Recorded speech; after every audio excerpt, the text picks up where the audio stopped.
Ano.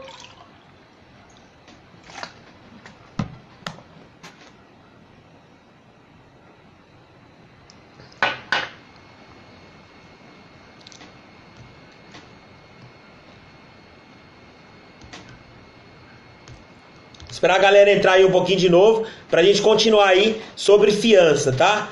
Vou esperar entrar um pouco mais aí da galera para passar esses detalhes aí principais de fiança, legal? Fiança, pessoal, letra da lei. Fiança, letra da lei. O que a gente vai tentar aqui é deixar de uma forma bem tranquila aí a forma de vocês marcarem na prova. Tá legal, pessoal? Vamos continuar então. Quem for perdendo aí o início que não tá, eu vou esperar mais um pouquinho, que tá começando a entrar a galera que tava no outro. Nós estávamos ali com 50, 60 pessoas, e aí agora tá com 18, 20, porque eu encerrei e voltei. Então vamos esperar só aí uns 30 segundinhos, pessoal, para entrar um pouquinho mais de gente, para não perder essa parte aqui, que são os detalhes hiper, ultra, mega importante sobre fiança. Legal, pessoal? Já tá um número aí bom, a galera tá seguindo bem, para não errar. Então vamos lá, perguntamos aqui, se resistir à ordem judicial é motivo de quebra de fiança. Cuidado, se tiver a palavra injustificadamente, quebra. Se não tiver a palavra, depende. Então a questão não poderia ser cobrada assim, numa forma objetiva. Legal? Legal. Segunda pergunta, aquele que pratica novo crime doloso, ele tem a quebra da fiança? Tem, professor. Aí vem o aluno Juninho. Tem. Acertei. Tá bom. Aí o examinador pergunta: candidato, e a prática de nova contravenção penal quebra a fiança? Veja bem. A prática de novo crime doloso quebra a fiança? Quebra. E a prática de nova contravenção penal quebra a fiança? Aí quebrou foi as pernas do aluno Juninho. Porque ele vai falar: não, professor. Não, doutor. Ô, doutor. Não. Pessoal, a letra da lei é tranquila. Nova infração penal. Teoria do sistema binário. Crime ou delito e contravenção. São espécies do gênero infração penal. Crime e delito de um lado, contravenção de outro. Há países que pegam o sistema trinário. Crime, delito e contravenção. Legal? Então, ou seja, a prática de nova infração penal dá ensejo à quebra da fiança. Ou seja, crime, ou seja, contravenção penal. Beleza, pessoal? Vamos lá para o detalhe aqui. Aí as hipóteses de quebra de fiança, 327, 328, são bem tranquilas, é letra de lei. Tá legal? Perda de fiança, pessoal. A perda de fiança já não é mais o valor de 50% da quebra. A perda, pensa, quebrou uma perna, ficou com outra. Perda, 100%. É aquele caso que o indivíduo condenado não comparece para cumprir a sua pena. Não faz papel de sujeito homem. Legal? Ou aquele que fica se esquivando para não ser localizado aí pelo oficial de justiça, pelo meirinho. Legal? Aí eu venho e te faço uma pergunta. Candidato, o senhor está me dizendo que o indivíduo que não comparece para cumprir pena, ele vai sofrer a perda do valor da fiança em 100%, ou seja, na sua totalidade. Tudo bem. Candidato, eu quero saber um caso em que o indivíduo vai ser condenado, vai comparecer para cumprir pena, vem lá com a mochilinha, olha, eu vim aqui cumprir minha pena, eu quero cumprir pena. E mesmo assim vai ser dada a perda da fiança. E aí? Estamos tratando aqui, pessoal, de letra da lei. Por isso, se cair numa prova, letra da lei tem essa pequena exceção que é bastante criticada pela doutrina. Tá legal? Qual caso seria esse? Olha só, o indivíduo foi condenado por, coloca no seu caderno, lavagem de dinheiro. A lei de lavagem de capitais, ela vai prever, como efeito da condenação, a perda do valor dado como fiança. Tá legal? Ou seja, para a letra da lei, no caso de lavagem de capitais, rodou, perdeu 100%. Perdeu mesmo comparecendo. O que a doutrina mais garantista vai falar? Ora, nesse caso você está incentivando o indivíduo a não comparecer. Olha, se correr, o bicho pega. Se ficar, o bicho come. Legal? Então coloca essa exceção aí da lei de lavagem de capitais. Quem quiser olhar, pode olhar aí no artigo 7º, inciso 1º. Beleza, pessoal? Uma observação bem detalhada. O que eu mais trouxe aqui para os senhores aqui de fiança? Primeiro ponto aqui. Como a questão falava de cassação, ela fala aqui se está na reserva de jurisdição ou não, vimos que prevalece que sim. Quais são as hipóteses aqui de cassação? Pessoal, equívoco. Suponhamos que o delegado de polícia arbitrou fiança num crime de tráfico de drogas. Não caberia. Quando chegar, o juiz vai cassar. Suponhamos que há uma inovação na classificação do delito. O delito era de furto. Depois do delito de furto, que o delegado arbitrou fiança, suponhamos que não era um delito de furto, seria na verdade um latrocínio, que também não caberia fiança. Aí eu venho e faço a seguinte pergunta para os senhores, que o professor Renato Brasileiro destaca. E no caso do aditamento de denúncia, é possível haver a cassação de fiança? Suponha que o indivíduo cometeu um crime de homicídio simples. Homicídio simples é afiançável. Tem homicídio simples que não é. Tem um detalhe, nós vamos falar mais à frente. Como regra, homicídio simples é afiançável. Durante a apuração, durante a investigação, o promotor de justiça o promotor de justiça ofereceu denúncia por homicídio simples. Ok. Porém, o promotor tomou ciência que na verdade não foi homicídio simples. Posteriormente à denúncia, descobre-se que na verdade o indivíduo matou por motivo torpe. Nesse caso, o promotor de justiça vai aditar a denúncia. Nesse aditamento de denúncia, vai haver a cassação de fiança? Sim ou não?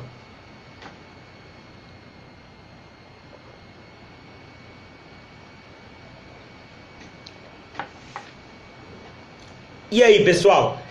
Indivíduo cometeu homicídio simples. Promotor de justiça ofereceu denúncia.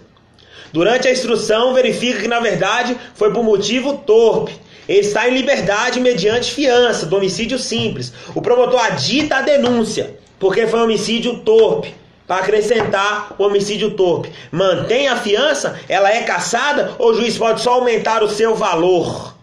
O juiz tem que aumentar o valor da fiança nesse caso? O juiz mantém o mesmo valor da fiança? Ou o juiz tem que cassar essa fiança? Nós vimos que a cassação vai decorrer equívoco, inovação no delito, e esse caso de aditamento de denúncia, ele cassa a fiança? Ele mantém a fiança? Ou ele aumenta o valor da fiança?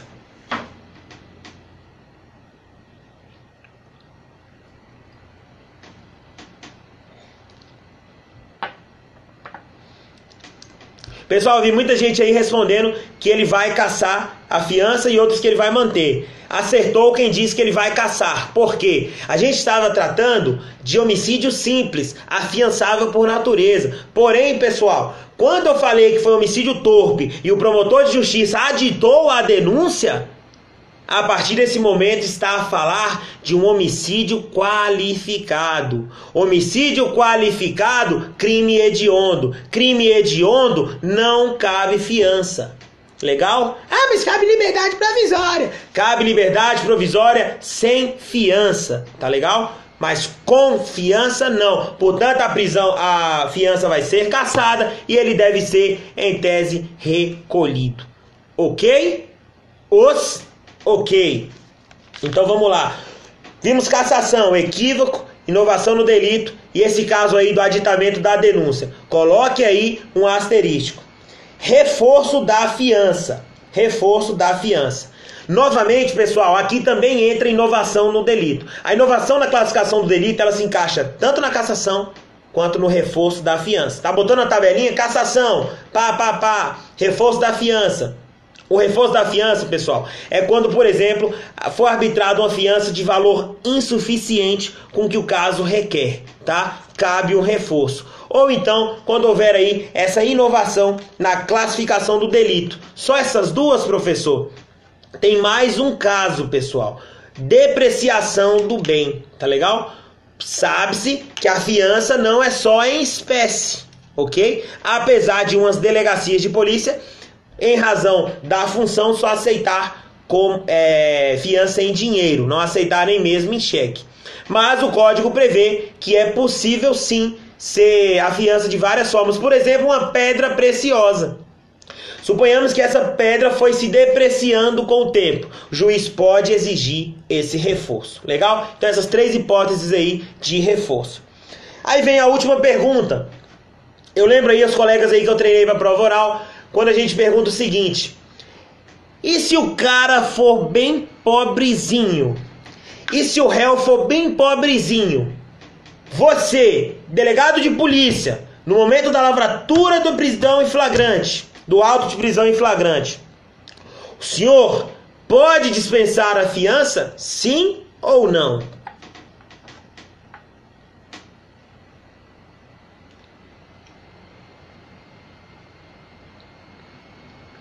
Vamos esperar. Esse tá muito devagar.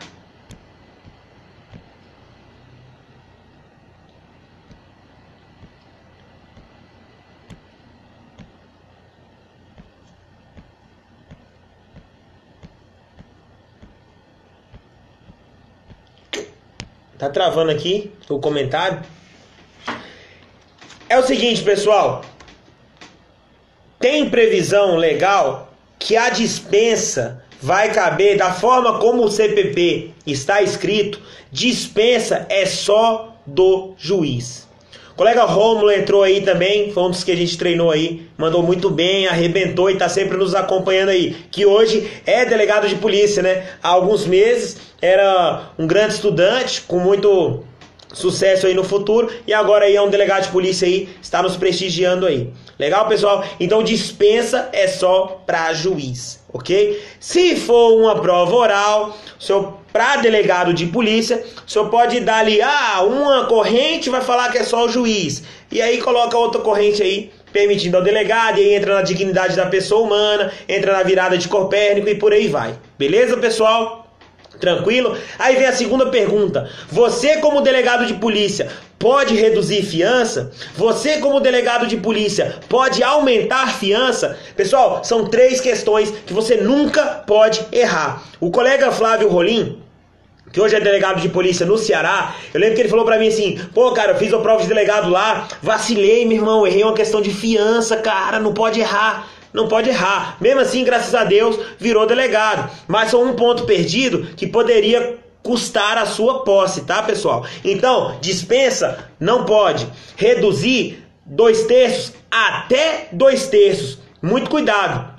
Teve um dos seguidores aí, a gente postou uma questão sobre isso, e aí o seguidor disse que eu tinha feito o gabarito errado, porque eu disse que reduzir 2/3 estava errado, que falava assim que permitia 2/3. Não, é até 2/3. Se o código está usando o até, é porque o código tem que ser usado. Até porque há muitas vezes aqui que os colegas reduzem em 2/3 tranquilamente, fica bem baixinha a fiança, mas nada impede de reduzir em uma quantia diferente. É até 2/3. Legal? E aumentar até 1000 vezes. Ok, pessoal? Aí vem a última pergunta, que não pode errar também, sobre fiança.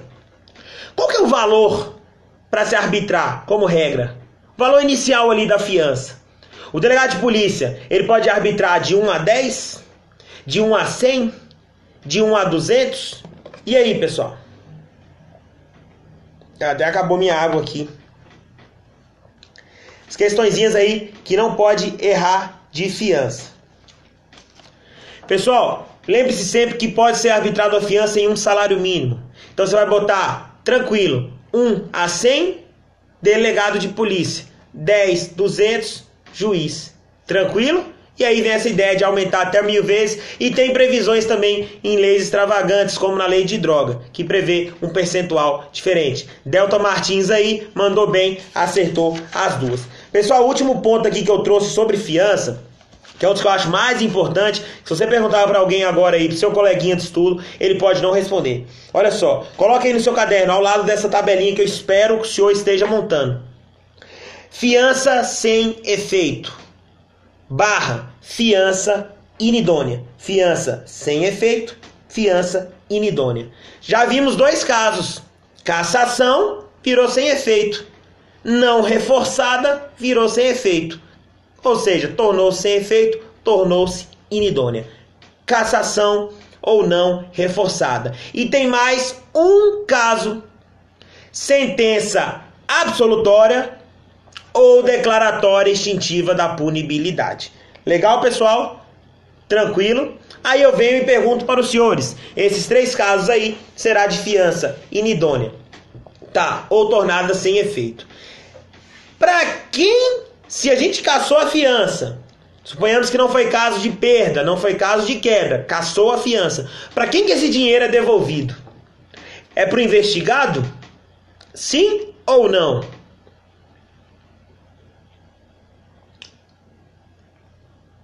O que os senhores acham? Vamos ler aqui alguns comentários enquanto a galera está respondendo.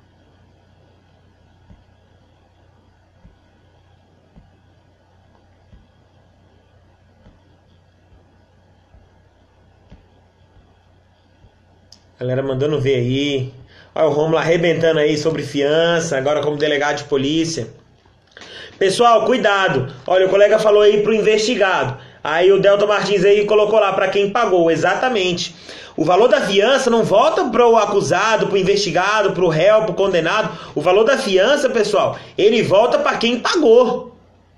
Que pode ser o investigado, não tem problema nenhum. Ah, o cara é preso, o delegado arbitra fiança em R$2.000. Aí ele tira do bolso, tá aqui, R$2.000.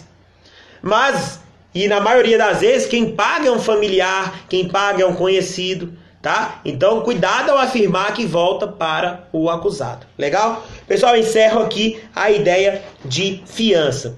Vamos dar uma acelerada aqui para terminar essas questões e...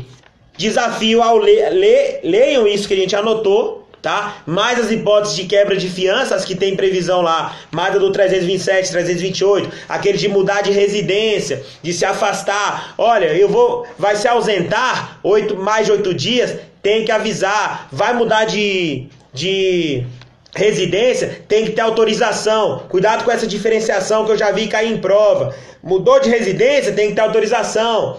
Vai apenas ficar ausente por mais de 8 dias, tem que ter um aviso, tá? Tem que comunicar.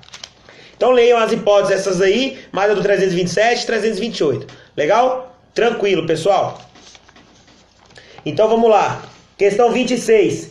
Prisão. Pô, tu vai fazer uma prova de delegado de polícia e você erra a questão de prisão, aí, meu amigo, ó, inquérito policial, prisões, prova de delegado de polícia, aí pega seu cavalinho e sai, meu amigo, porque ninguém vai errar, tá legal? Vamos lá. A prisão temporária, presente seus requisitos, poderá ser decretada no curso da ação penal. Pessoal, se você marcou essa resposta, cuidado, porque você tem uma grande pretensão de também rodar numa prova subjetiva. Sabe por quê? Olha só, quando vem uma peça prático profissional em prova de delegado de polícia, como a minha prova em 2015 foi o quê? Um relatório final com pedido de prisão preventiva, um relatório final com pedido de medida cautelar diversa da prisão, uma prova bem complexa, bem complexa. O que eu quero dizer? Se tiver todos os elementos ali para o relatório final e que vão dar ensejo aí à denúncia, acabou falar em prisão temporária. Não há falar em prisão temporária. Por isso é errado você numa peça prática falar assim, olha, eu represento você vem aqui no seu relatório final, excelentíssimo, seu juiz, a autoridade policial final assinada, não sei o que, vem respeitosamente, blá blá blá, apresentar relatório final, nos termos do artigo 10, parágrafo 1º, cumulado com pedido de prisão preventiva, com representação de prisão preventiva, ou de prisão temporária, 7960 lá de 89, aí você rodou. Não existe nunca, o senhor nunca vai fazer um relatório final cumulado com prisão temporária. São situações totalmente contraditórias, legal? Se sua peça for cobrar relatório final com alguma coisa, prisão preventiva. Fala com restrição da liberdade nesse sentido, tá? No nosso tinha um caso lá, inclusive, que era de um servidor público, e o dele era para pedir o afastamento cautelar de suas funções. Legal? Legal. Vamos lá, então. Prisão temporária. apresente seus requisitos, a ação penal está fora. Ela é só na fase investigativa. Questão beabá. A Constituição da República prevê a incomunicabilidade. Errado, pessoal. Artigo 21 do CPP. A incomunicabilidade, que ia ser lá por 3 dias, não foi recepcionada, tá? Tem uma minoritária parte da doutrina que vai dizer que foi sim recepcionada.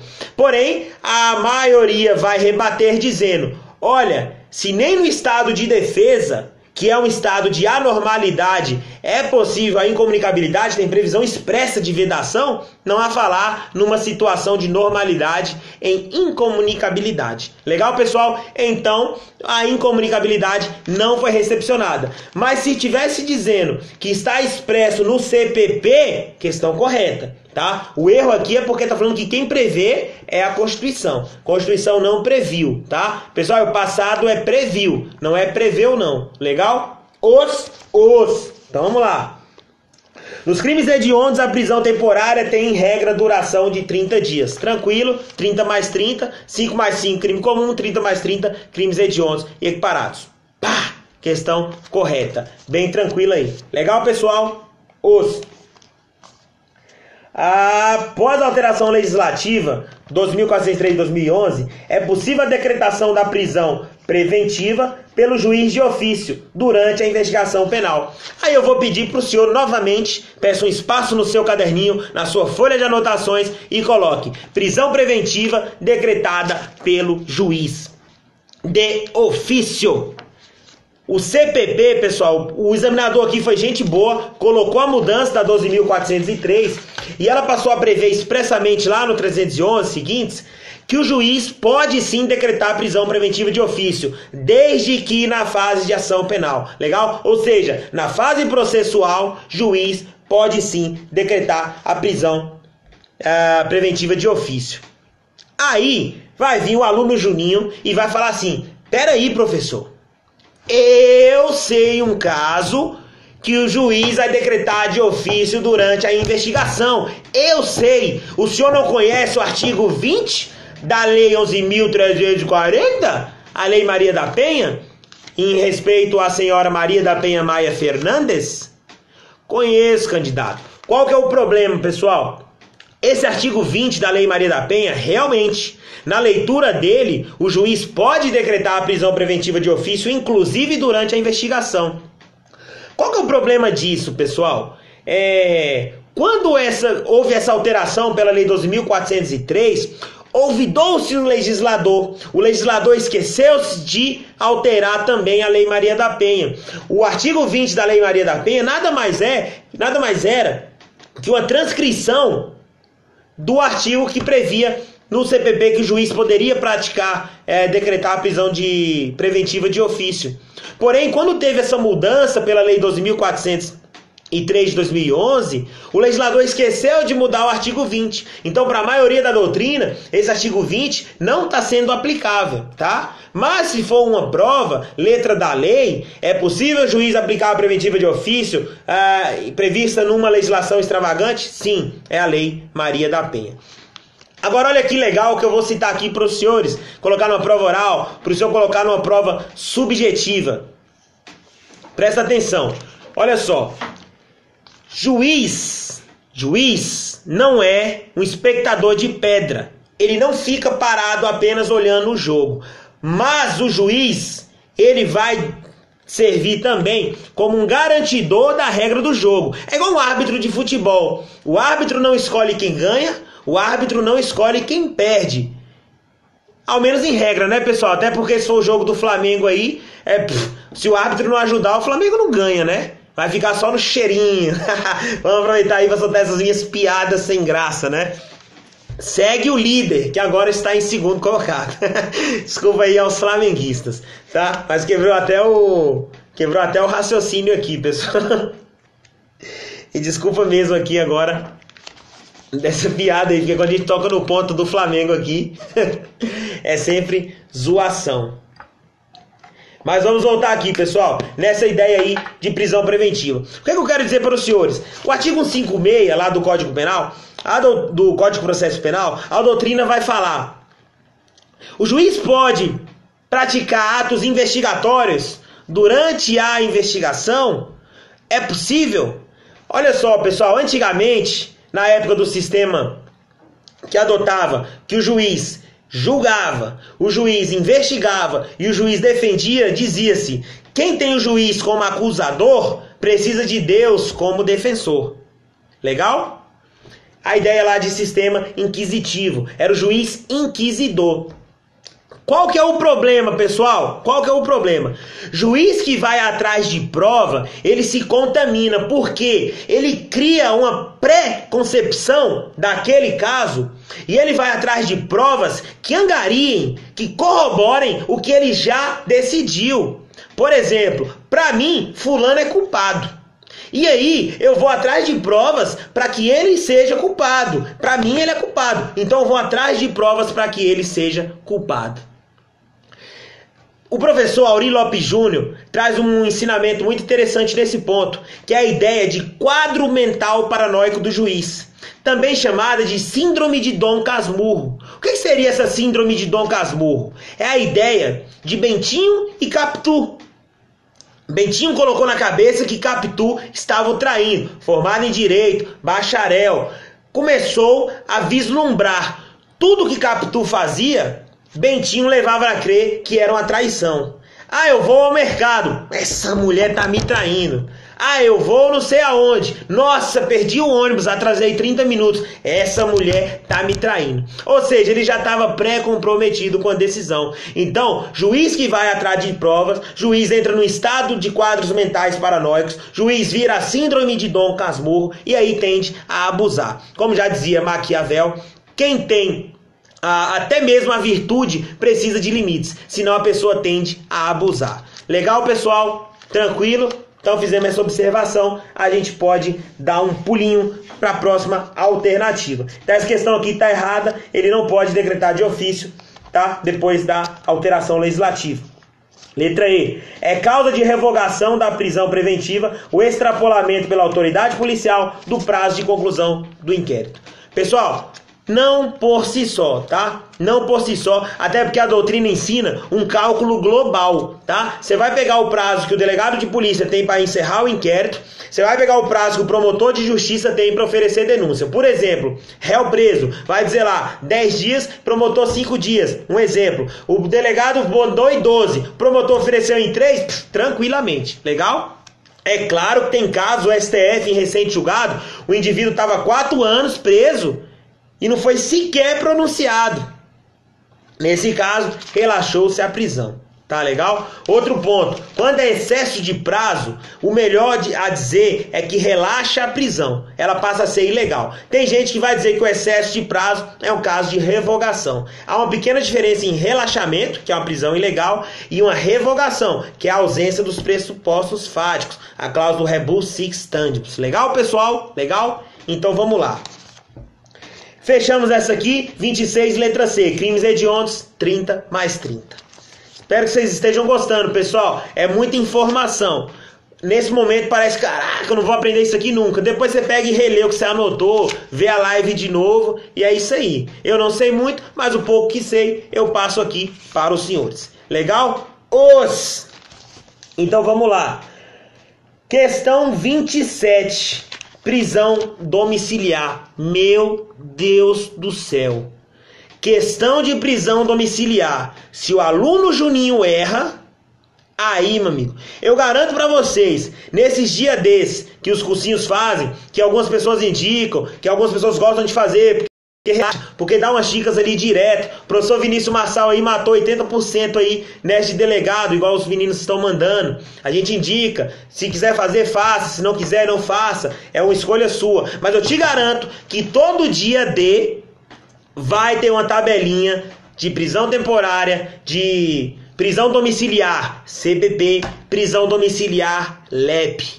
Ok? Ok. Por que que tem isso? Porque a memória é visual. O senhor vai visualizar aquilo ali e vai lembrar na hora da prova. Porque sempre cai. A professora Lorena Ocampos, do TJ aqui da FT, ela sempre comenta isso da prisão. E sempre cai. Por exemplo, ela deu o dia D agora a respeito aí para delegado do Goiás e caiu. E ela inclusive publicou sobre isso. Porque sempre cai, pessoal.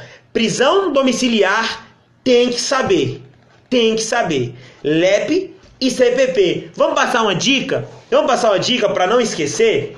Vamos por partes. A prisão domiciliar na LEP é uma forma de cumprimento de pena, não é regime de pena, tá? Regime de pena é fechado, semiaberto e aberto. É uma forma de cumprimento da pena. Na LEP.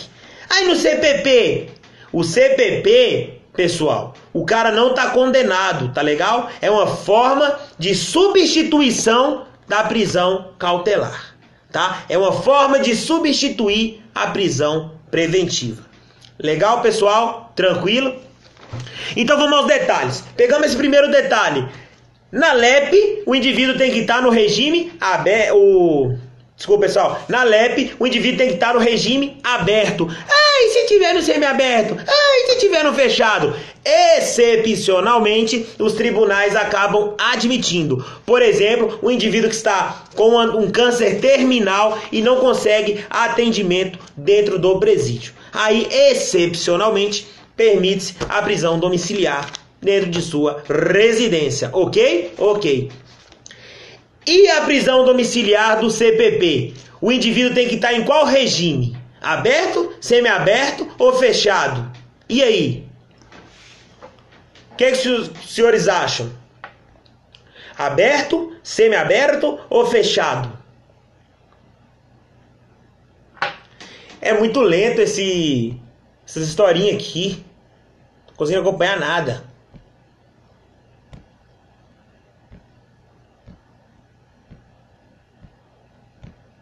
Os flamenguistas aqui reclamando. Ei, cheirinho.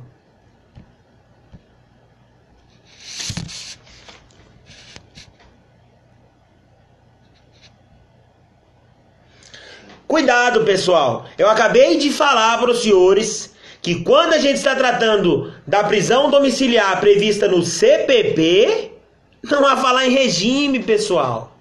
Não teve nem condenação. Como é que o senhor já está presumindo que é aberto, semiaberto ou fechado? Ele está na prisão cautelar, tá legal? Cuidado com isso. Aí eu pergunto para os senhores, é mais tranquilo dar uma prisão domiciliar para o cara já tá condenado e já tá no aberto? Ou é mais arriscado ali você dar para o que tá numa cautelar, para substituir uma cautelar? Porque a ideia é o seguinte, se ele tá numa cautelar, é porque tem pressuposto aí de garantia da ordem pública, garantia da ordem econômica, garantia da necessidade da instrução criminal, a aplicação da lei penal, né? Então, qual é o raciocínio que você tem que fazer? A prisão cautelar, para você substituir uma prisão cautelar, se põe no lugar do juiz.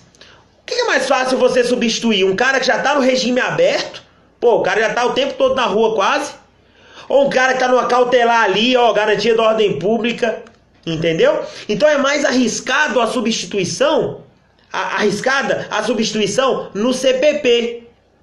Por isso, pessoal, no CPP, vocês verão que as causas são mais rígidas, são mais graves, são mais difíceis para obtenção do que as da LEP. Legal? Por exemplo, LEP, basta estar doente. Aí você vai pro CPP, vai falar assim, extremamente doente. LEP, 70, maior de 70 anos. CPP, maior de 80 anos. LEP, basta ser gestante. CPP, gestante a partir do 7º mês. Epa! Pera aí! Cuidado, alterou-se, tá? Qualquer gestante agora no CPP. Essa aí bateu CPP e LEP. Tá legal, pessoal? Aí vamos lá. LEP, tiver um filho menor ou com deficiência. CPP, até 6 anos, tá legal? E cuidados indispensáveis ou com deficiência. Ok? Ok. Vocês colocam essa tabelinha aqui, pessoal, que eu trouxe aqui para vocês sobre a principal. Aí, eu vou trazer agora 2 pontos específicos que não tem na LEP. E é uma coisa que alterou no CPP. E aí os senhores farão 2 observações. Primeira delas, indivíduo menor, se for homem ou se for mulher. Se for homem com filho de até 12 anos e for o único responsável pelos cuidados, Cuidado, o que eu afirmei está errado. Porque se tiver um filho de 12 anos, rodou, parceiro. Porque são 12 anos incompletos. Ou seja, 11 anos e os seus finais de dias aí, até completar 12, não é isso? 365, 364 e vai saber lá. Não é isso? Ou seja, se afirmar que tem filho de 12 anos, o Juninho vai colocar como correta. E o Juninho vai errar. E o Juninho vai continuar estudando para passar no próximo. Legal? Então fica atento a isso. Homem tem que ser indispensável aos cuidados e o único ali responsável. Mulher não, basta ser filho menor de 12 anos. 12 anos incompletos. Fechou, pessoal? Tranquilo? Então gravem isso, façam esse raciocínio lógico jurídico, ou seja, LEP é mais leve, é só lembrar, ó, LEP, leve, tá? CPP, grave, tem nada a ver, mas tá aí. Então beleza. Aí vamos lá, olha, aí vamos pra questão.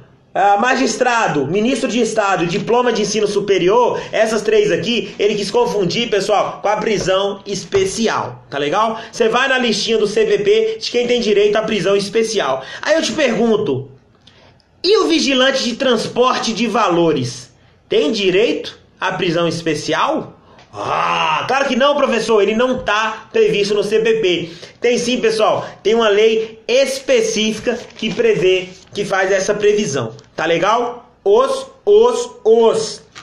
Então vamos lá, letra C, pessoa maior de 70 anos. Então vamos ver aqui, ele está pedindo prisão domiciliar de acordo com CPP. Tá errado, CPP é o oitentão.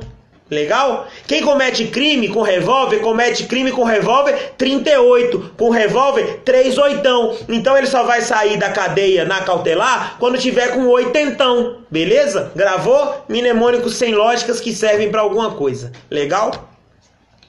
Aí vai lá por final, o homem, caso seja o único responsável pelos cuidados do filho de até 12 anos de idade incompletos. É essa aqui que é a resposta correta. Legal? Tranquilo? Certo? Tudo certo? Então vamos embora. 28, estamos encerrando, pessoal. Estamos encerrando.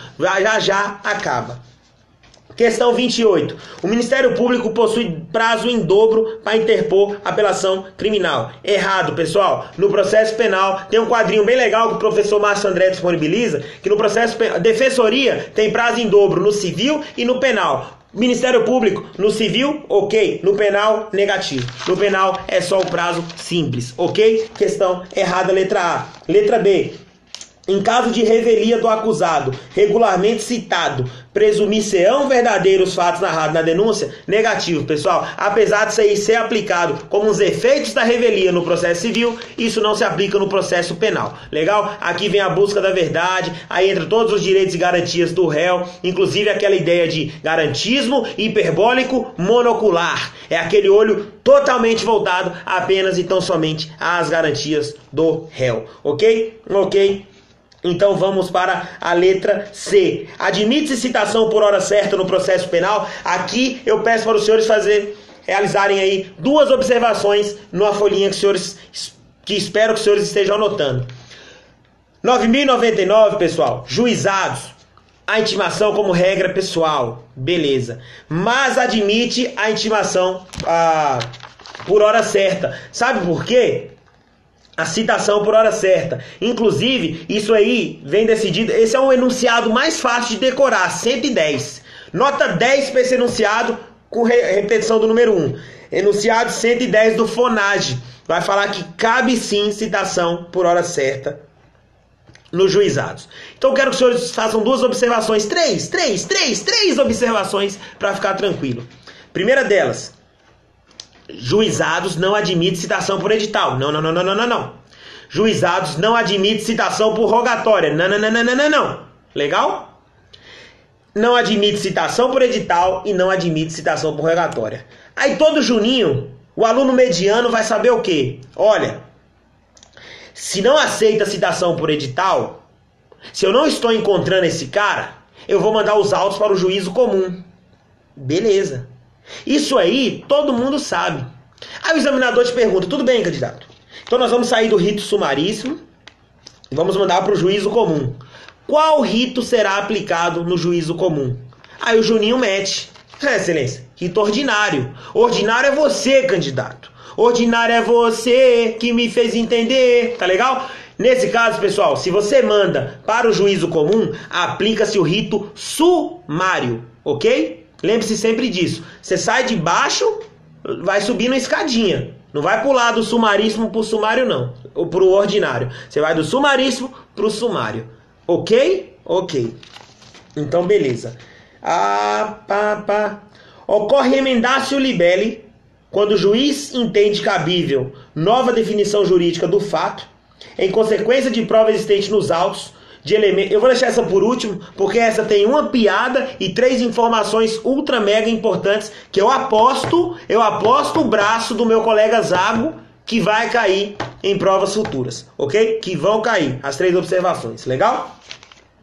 No processo penal, não se aplica a identidade física do juiz. Aplica sim, pessoal. É o artigo 399 lá, no seu parágrafo 2º. A observação aqui é que o novo CPC não mais previu a ideia aí desse princípio da identidade física do juiz. Porém, como ideia de coletânea de provas no processo penal, a doutrina entende que ele continua cabível no processo penal. Ele ainda existe. O problema é que é um corpo sem alma. Por que um corpo sem alma? Porque ele estava previsto no CPP, mas a ideia dele era trazida do CPC. Por exemplo, se o juiz estiver de férias, o que fará? Era o CPC que previa. Mas a doutrina entende que continua aplicável.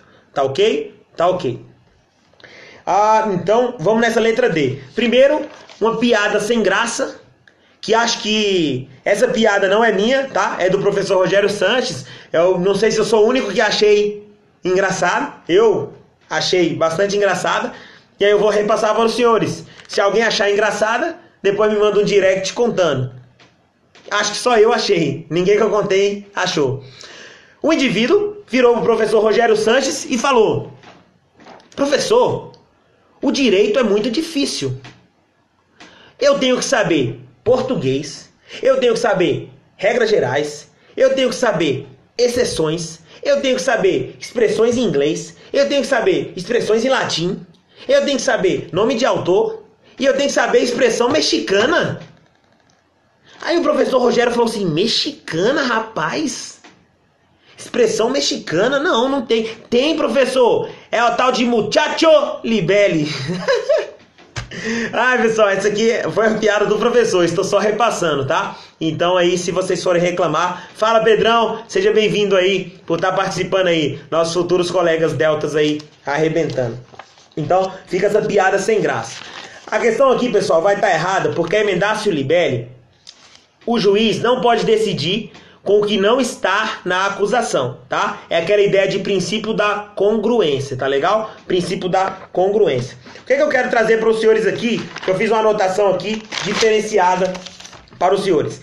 A ideia do princípio da congruência, o princípio da correlação, é que não vai poder prejudicar a defesa. Só pode alegar ali o que está na acusação. É uma relação de acusação e sentença, para não ser extra petita, ultra petita, citra petita, tá legal? Só qual que é o problema aqui? Quanto que tem? Porque a emendatio libelli, como regra, o juiz pode aplicar inclusive para pena mais grave, tá? Se tiver contida na acusação. O problema é que a questão aqui fala que não foi aplicada a... Como é que ele escreve aqui, ó? Que não estava contida na acusação, tá?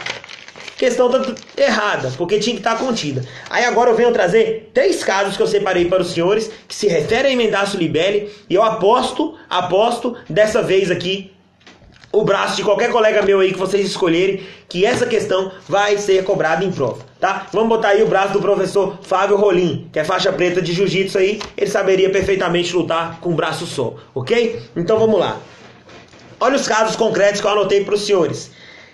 A é condenado e recorre. Ele foi condenado por gestão fraudulenta a uma pena de 4 anos, ok? O Ministério Público não recorreu. A defesa recorreu e aí o Tribunal de Justiça, no caso do TRF, né, que seria gestão fraudulenta, crime da Justiça Federal, foi condenado pelo juiz federal. E aí o TRF, ó, ele disse que não, ele não cometeu o crime de gestão fraudulenta lá do artigo 4º. Ele cometeu o do artigo 16 e do artigo 22. E manteve em 4 anos a pena. Mas quem tinha recorrido foi só a defesa. E aí a defesa falou o seguinte: olha, eu pedi para que vossas excelências apenas absolvessem do artigo 4º. Se os senhores falam que ele não cometeu o artigo 4º, acabou aí, ele tem que ser absolvido. Não há falar em mandar para o 16, não há falar em mandar para o 22.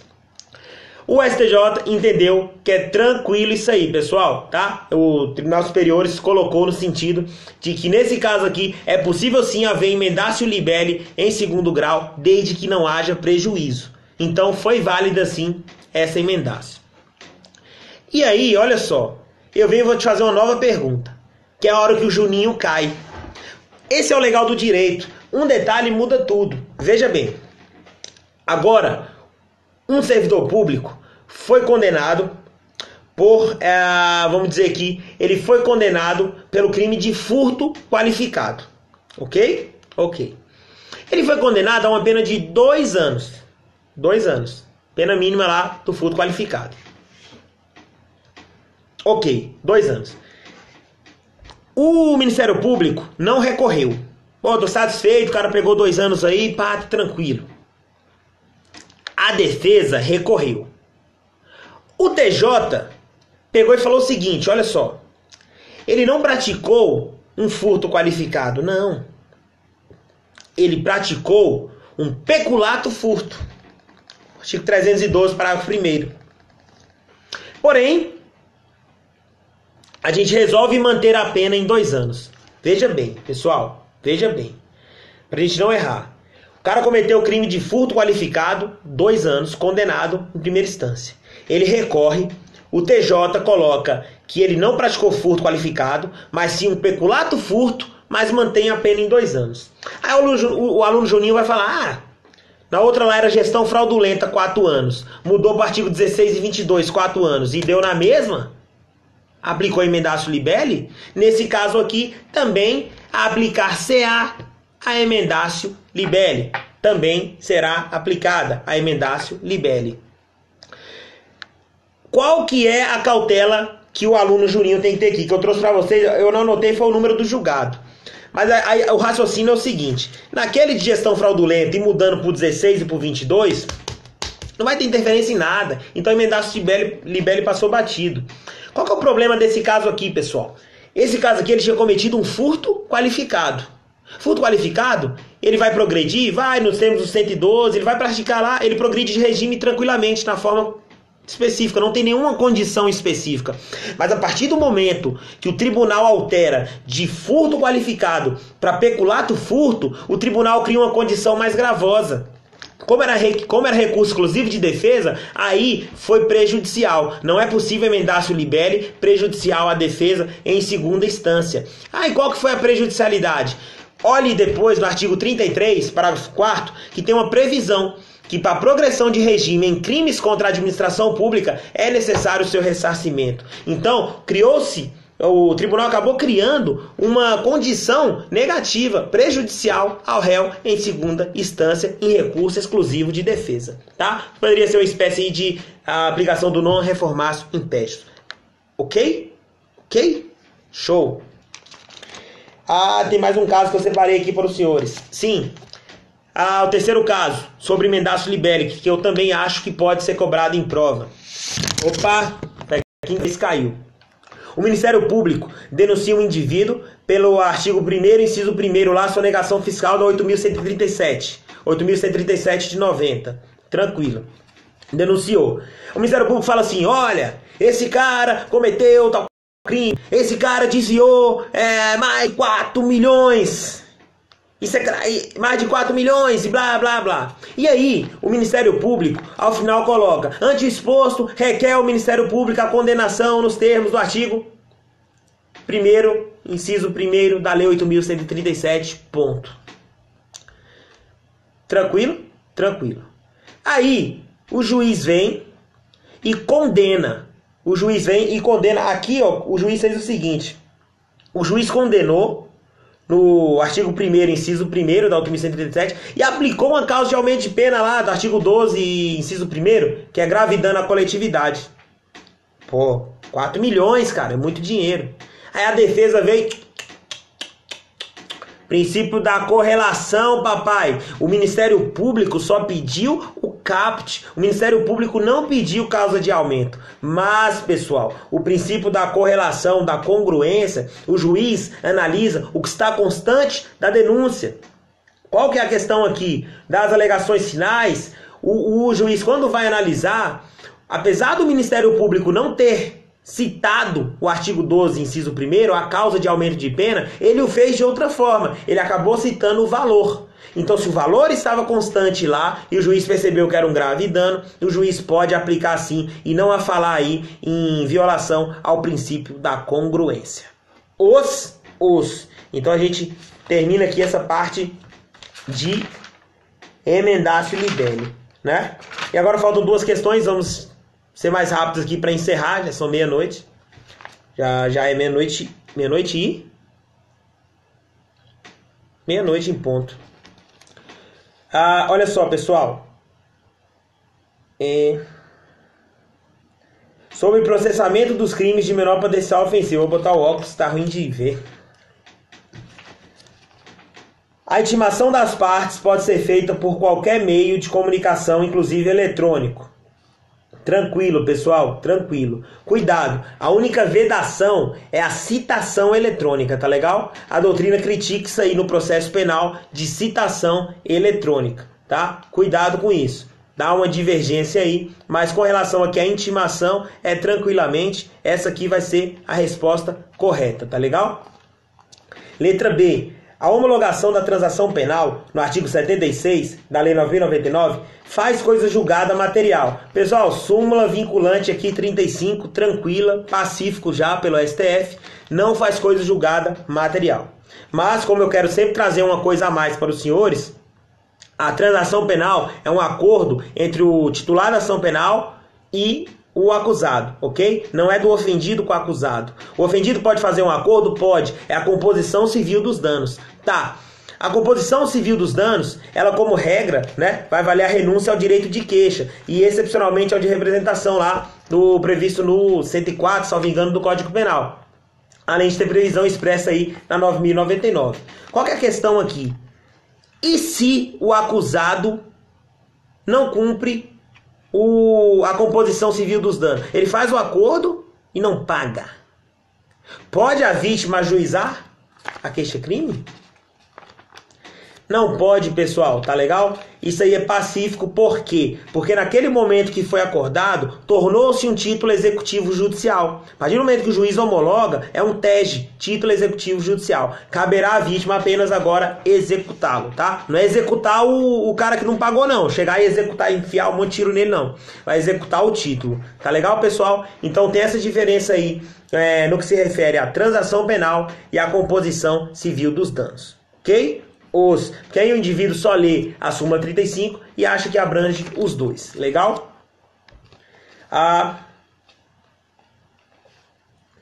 Vamos lá. Não é admitida nos crimes de menor potencial ofensivo a realização de perícia, tá? Então um crime de dano. A vítima chega lá falando que o cara quebrou o celular dela. E aí? Isso é a coisa mais comum que tem, pessoal. Perícia certa, legal? Tranquila, questão batida aqui.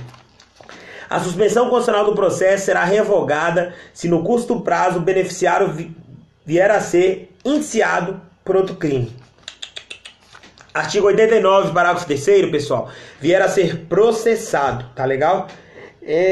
Uma dica aqui, sempre que os senhores forem prestar algum concurso, faça o seguinte, na véspera ali, o concurso é à tarde, de manhã, leia os requisitos para transação penal, os requisitos para sursis processual e os requisitos para sursis penal, tá legal? Os 77 seguintes.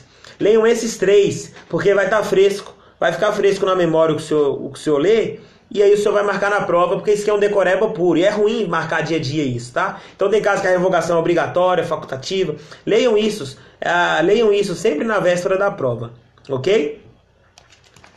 Tranquilo, a questão errada. Até a memória visual aqui facilitaria, porque não tem isso aí de indiciado, tá? No Código Penal. Sendo o caso de denúncia, é imprescindível o retorno dos autos às autoridades policiais, tá? Aí você tá de brincadeira com a minha cara, né? Porra.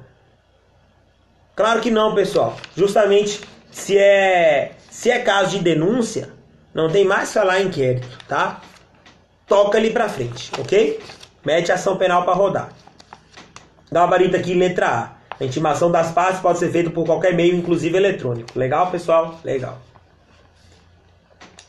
Aqui tá falando de forma genérica, tá? O colega alertou bem aí que no caso de réu preso, por exemplo, ele vai ser intimado pessoalmente. Mas é uma exceção. Aqui a pergunta está formulada de forma genérica. Tranquilo?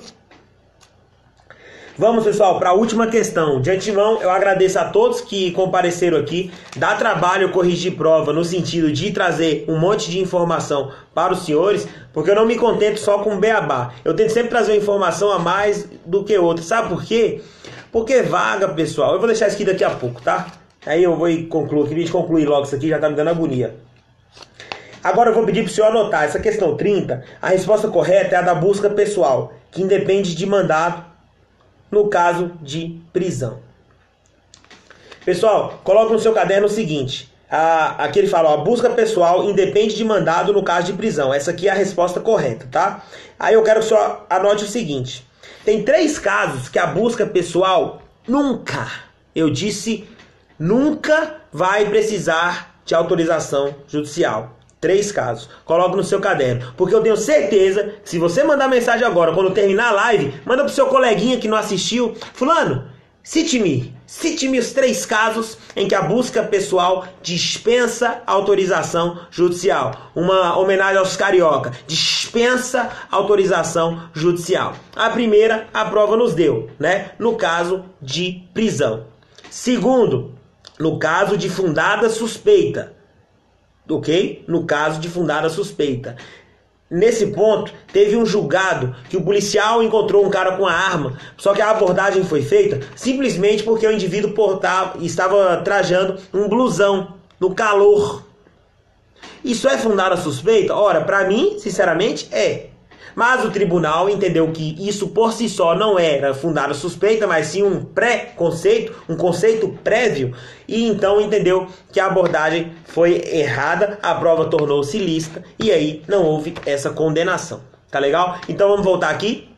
Prisão, fundada suspeita e cumprimento de mandado de busca e apreensão. Legal? Nesses 3 casos, a busca dispensa a autorização judicial. Vamos lá, letra B. Caso o morador recuse a colaborar com a diligência, será permitido emprego de força contra sua pessoa para descumprimento do que se procura. Pessoal, como é letra da lei, o CESP gosta muito de cobrar isso. Teve uma prova do CESP, se eu não me engano foi de escrivão de 2013, que ele cobrou da seguinte forma, que no caso de recalcitrância pode empregar força contra as coisas. Aí o Juninho já pensa, pô, que é isso? O cara vai chegar quebrando o guarda-roupa, joga no chão, chuta a porta. Não, não é assim, pessoal. É tudo dentro dos limites, né? Ponderando sem se exceder. Mas o próprio código afirma expressamente, pessoal, que é possível emprego de força contra coisa, tá? Quando há recalcitrância. Porém, o código não fala contra a pessoa, e é por isso que a alternativa vai estar errada. Mas, se fizermos, eu estou ficando sem voz, se fizermos uma interpretação dizendo assim, ou teleológica, ou até mesmo sistemática, se o indivíduo estiver recalcitrando, por exemplo, ninguém vai entrar aqui na minha casa não. Oxi, ninguém vai entrar não, rapaz. Aqui é sujeito homem.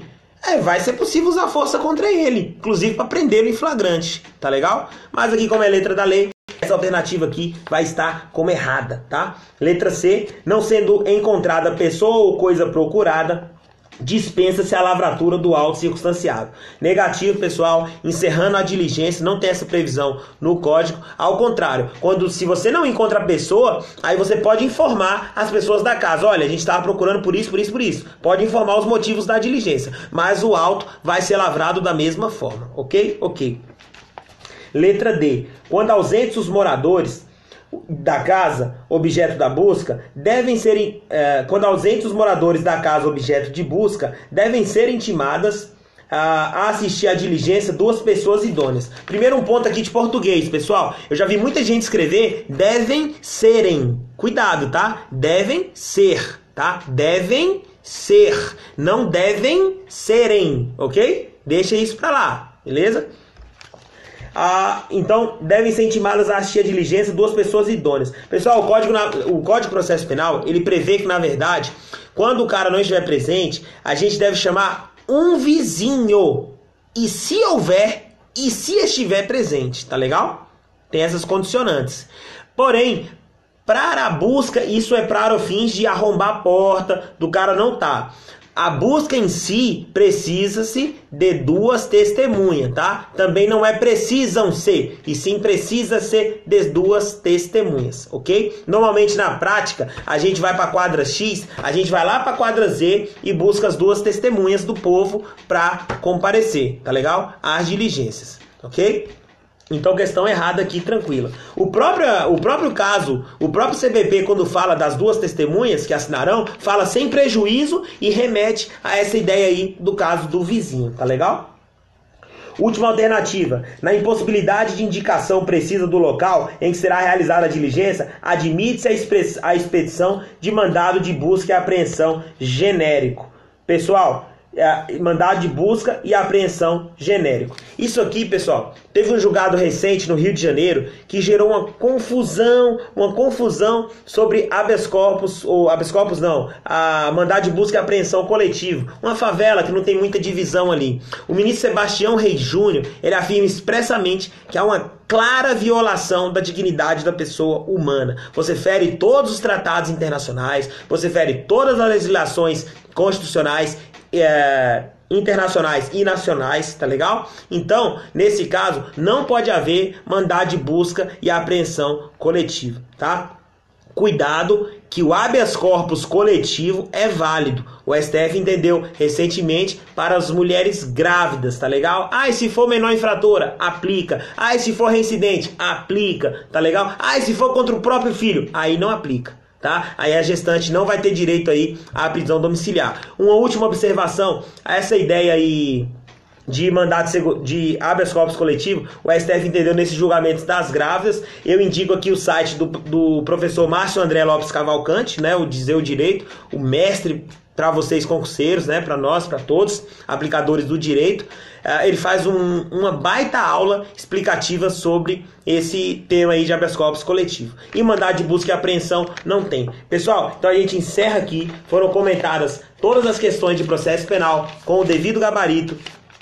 Eu peço desculpa por exceder aí. Quem estiver vendo no outro dia, fica por 24 horas. Eu não gravei no Periscope, os colegas falaram que no Periscope fica para sempre, ad eterno, e que eu posso gravar no YouTube. Eu não sei fazer isso, eu não tenho canal no YouTube, eu já tentei e não consegui, tá? Eu já sou velho, então eu não sei mexer nisso, ok? Se alguém souber ensinar e quiser mandar um direct aí, a gente agradece, que aí depois eu faço as gravações particulares e jogo no YouTube, jogo no Periscope. Essa aqui é só para quem acompanhou, tá? Então eu vou encerrar aqui, mas antes eu vou deixar uma palavrinha agora. Vocês viram que no início, aqui eu peço licença até para ponto de religião, para quem tem, quem não tem. Essa música aqui, ó.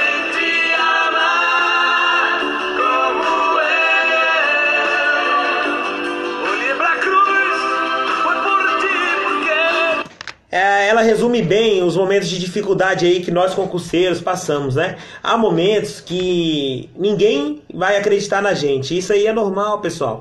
Você vai ser chamado de doido porque você estuda muito. Nossa, quantas vezes eu já ouvi, quantas vezes eu já deixei de ir em festa quando eu estudava. E aí colegas falavam assim: cara, você não vai, fica aí, vou pegar a mulher por nós. Usava esses termos chulos aí. E eu não, vou ficar estudando, cara, tranquilamente. O que isso gera, pessoal? Essa galera que vai pra balada, que zoa quem tá estudando, vai permanecer nessa balada de R$15, de R$20, ou na de R$200 uma vez por ano, tá? Você, quando for concursado, você não vai nessa balada, sabe por que você não vai? Você vai viver viajando, tá? Você vai pra Cancún, você vai lá pro Nordeste, você vai curtir a sua vida, tá? Então, nesses momentos aí de dificuldades, pessoal, tenha sempre Deus em mente, ou se não for religioso nesse sentido, se apegue a algo, tá? Que te dê forças aí para sempre continuar. Desapegue de pessoas pessimistas, tá? Colegas que torcem contra. Só pra você ter ideia, tem colega que joga seu nome no diário oficial primeiro que você, pra saber se você passou ou não, tá? Então, assim, desapegue de pessoas pessimistas, ande sempre com pessoas que estão ao seu lado, que estão no mesmo objetivo, tá? Junte-se a quem procura o mesmo objetivo. A sua hora vai chegar. Concurso público, pessoal, só não passa quem desiste, tá legal? Só não passa quem desiste. Vou dar um exemplo para vocês. Tem um colega aqui que é agente de polícia. Eu vou dar dois exemplos. Os dois de agentes de polícias aqui do meu concurso de 2009. O primeiro deles é o agente Siqueira, tá? É meu colega aqui, Marcelo Siqueira. O Marcelão, vou dar 3 exemplos, tá? 3 exemplos. O Marcelo Siqueira, 3 agentes de polícia da minha turma. O Marcelo Siqueira, ele passou para a segunda fase comigo aqui de delegado de polícia. A nossa prova foi bem difícil, foram 800 e poucas pessoas na segunda fase, só passaram 213 e depois alguns voltaram com recurso. Esse colega, ele ficou por causa de meio ponto aqui e não passou. Passou um pouquinho depois, ele reagiu a um assalto perto da casa dele, ele tomou um tiro, bem aqui no meio do peito.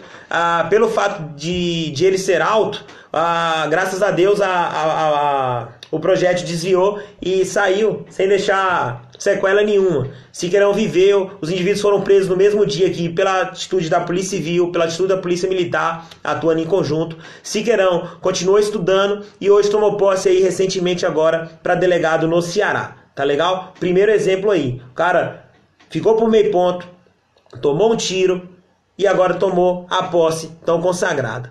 Segundo exemplo, Denival Barbosa Leandro, um colega meu, foi técnico penitenciário comigo, foi agente de polícia comigo, fez a prova de delegado de polícia aqui, ele é um monstro, ficou por causa de meio ponto, simplesmente porque ele citou nota de culpa, mas não citou a indicação legal. Então já fica uma dica, em prova subjetiva, cite, cite a fonte, né? Cite a indicação normativa. Se ele tivesse citado, ele valia 2 pontos ter citado a nota de culpa e a previsão legal. Ele citou só o nome nota de culpa, ganhou um e não ganhou o outro, e aí ficou por causa de meio ponto.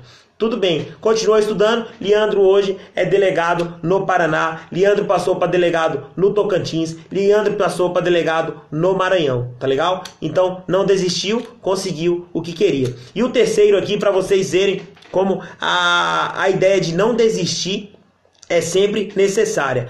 Aí vem o meu colega Fabiano Mota. Fabiano Mota é um agente de polícia atualmente, aqui do Distrito Federal. É o melhor de todos os nossos colegas, disparado. O Fabiano sabe mais que todos nós, assim. Ele é muito bom. O menino é muito bom mesmo. Ele é agente de polícia aqui em 2009. Fabiano passou para promotor de justiça no Goiás. Prova objetiva, prova subjetiva. Reprovou na prova oral. Fabiano passou para delegado de polícia aqui, ficou por causa de 1 ponto ou foi meio ponto na prova subjetiva. E essa aqui em 2015, promotor de justiça no Goiás em 2016, salvo engano. Agora em 2018, Fabiano fez prova oral do Ministério Público de São Paulo, reprovou na prova oral também.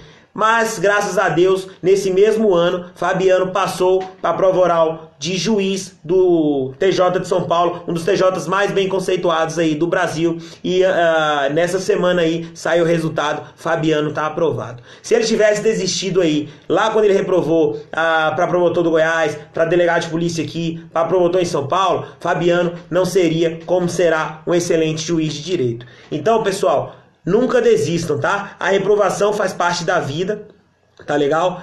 Eu, antes de ser delegado de polícia, eu já fiz concurso, eu já passei uns 10 concursos, 8 concursos, eu acho, mas eu também já tive reprovação. Eu reprovei na época que eu estava estudando, eu reprovei pro CAGE aqui do Distrito Federal. Na época eu passei pra técnico penitenciário. Poxa, cara, nunca mais vou passar, pô, cara, aquela questão lá, cara, por causa de uma questão, que droga, não mereço viver, não, pessoal. Não, continuei estudando, passei pra agente de polícia, continuei estudando, passei pra PM, agente de polícia, delegado e por aí vai, Ministério da Saúde, SEDEST e etc.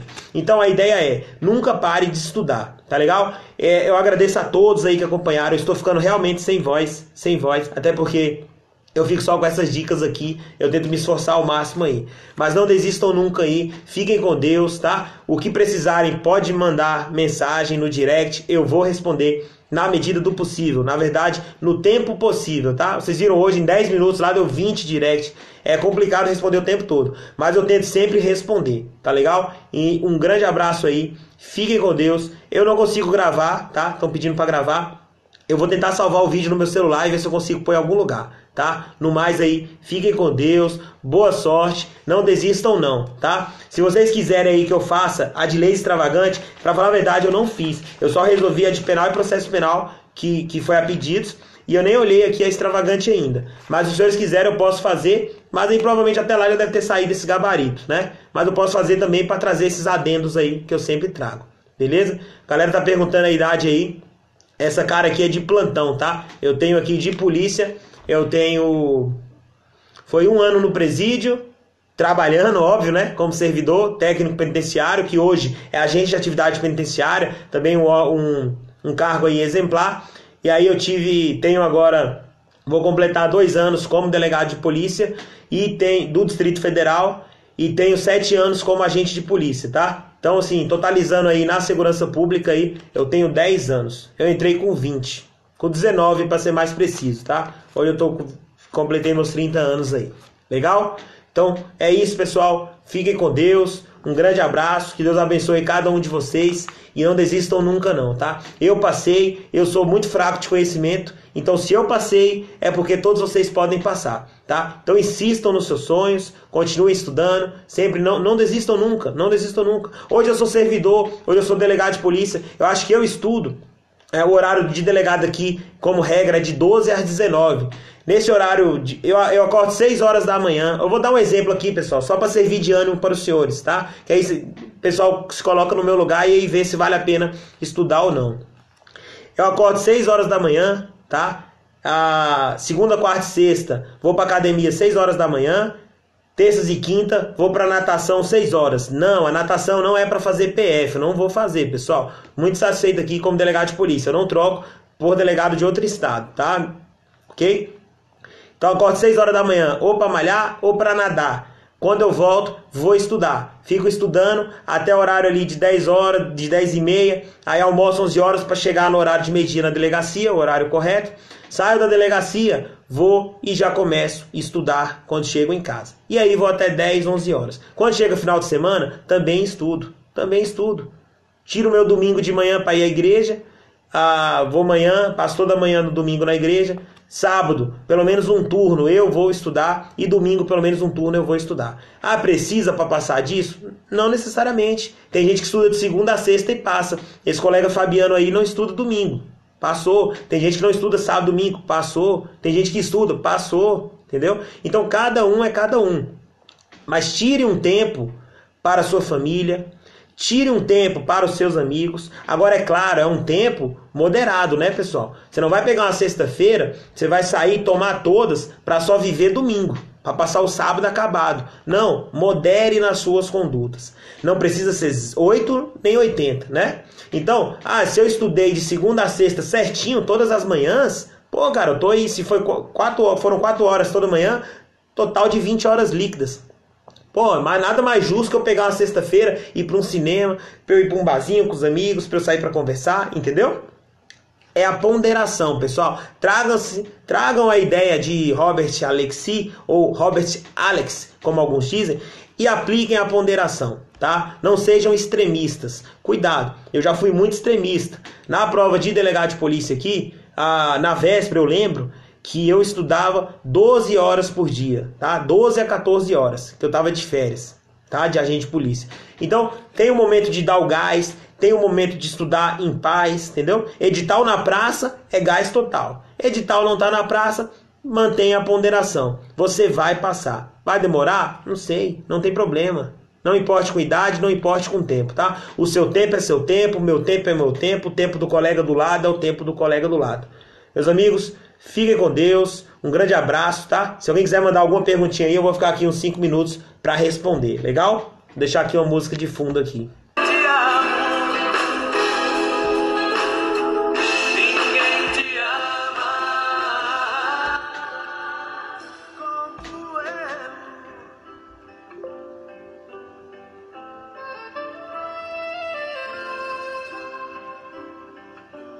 A idade é 30 anos, né? O colega perguntou aí. Vai 31. Não sei. 30 ou 31? Ah, vai 31. Vai 30, né? Ainda que nunca me fales, eu sei bem o que tem sentido. Ainda que nunca me reveles. Valeu, pessoal. Obrigado mesmo aí, tá? Pelo retorno de vocês aí. Muito legal aí. Então, boa noite a todos aí. Obrigado por quem ficou até esse horário, né? 00:30. Mas eu tenho certeza que tudo que eu passei aqui vai ajudar vocês aí. Fica gravado sim aí, por 24 horas, tá?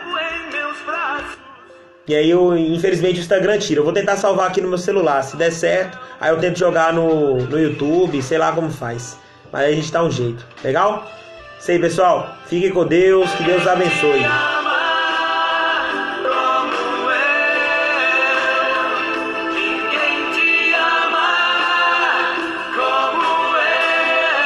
Tchau, grande abraço.